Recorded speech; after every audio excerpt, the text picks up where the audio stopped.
তাকে খুন করা হবে, গুম করা হবে, তাকে হুমকি দিছে। তারা প্রথমে সে কনফিউজড হয়ে গেছে যে আসলে আমি যাব কি যাব না। এক পর্যায়ে তাকে পিঠে হাত দিয়া প্রথমে তাকে অটোতে উঠাইছে।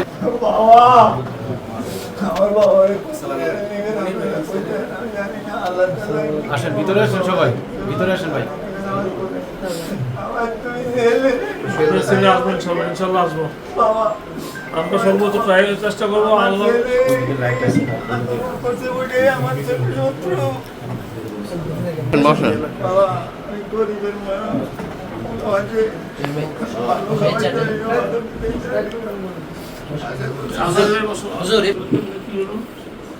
এটা তো হানিফালি মোড়ে মাদ্রাসা আছে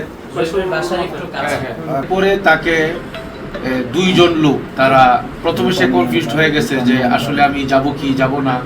এক পর্যায়ে তাকে পিঠে হাত দিয়া প্রথমে তাকে অটোতে উঠাইছে।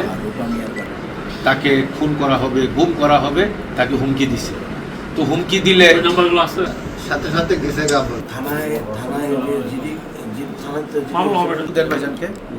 আমরা আমাদের গ্রুপে ছেড়ে দিতে চিনি কেউ যতগুলো আপনি আমার এখানে পাঠাইছেন।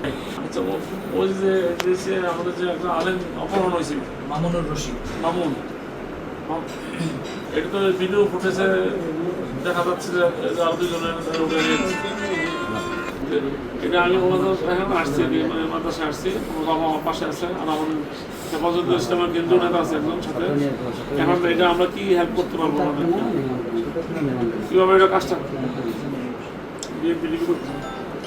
আশা করা যায় ফাইন্ড আউট হবে আজকের মধ্যে। সর্বোচ্চ ড্রাইভ দেন। আর আমি তার ডিবি প্রধানের সাথে কথা বলবো, শফিক ভাইয়ের সাথে আমার ভালো সম্পর্ক। আপনি ডিবি প্রধানকে ফোন দেন। আমি ওনাকে, আমার স্বামীকে আমি দিবি এই ব্যাপারে আপনাদের সহযোগিতা কামনা করছি। ডিবির প্রধান টাকা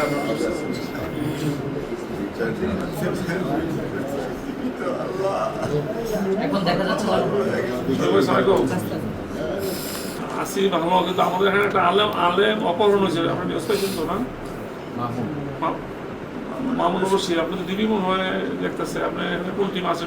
হেফাজতুল ইসলামের কেন্দ্রীয় নেতা, বৈষম্য বিরোধী আন্দোলনের স্থানীয় নেতা আছে। আর যেটি করছে তো রাখতে পারে মামলা হয়েছে। ওয়াইফ, তারপরে ওনার আত্মীয় স্বজন সামনে খুব কান্নাকাটি করতেছে যে জীবিত উদ্ধার করা যায় আর কি। এটা একটু ট্রাই করবেন, কারণ আমি তার অপবাদ এখন দিতে চাচ্ছে না, ওনার উদ্ধার চাচ্ছে। না না, মানে না, এটা পুলিশ তো করবো না। যারা গুম করছে এরা যদি বাইরে পড়ায় নিয়ে এই ভয় আছে। একটু জায়গা দেন, একটু। তার 3 বছরের একটা বাচ্চা আছে। দ্রুত এই সাংবাদিক ভাই, দ্রুত ডিবি প্রধানের কাছে পাঠাইতে বলতে, ওগুলো নিয়ে আসতে বলে যে কোনো মূল্যে আমরা যা করা প্রয়োজন আমাদের পার্টি থেকে, আমাদের বিএনপি পরিবার আছে, পুরো দেশের সব লোক আপনার ঢাকা শহর সব আপনার পক্ষে ড্রাইভ দিয়ে আমি বিয়ে করার চেষ্টা করতেছি। কারণ কাগজগুলি পাঠাইছো, এখন জিডির কফি আমি দিয়ে দিছি। সবগুলো লক্ষ্মীপুর নিযন্ত্রী এলাকা, আমি অ্যানিমেশন শেয়ার করবো।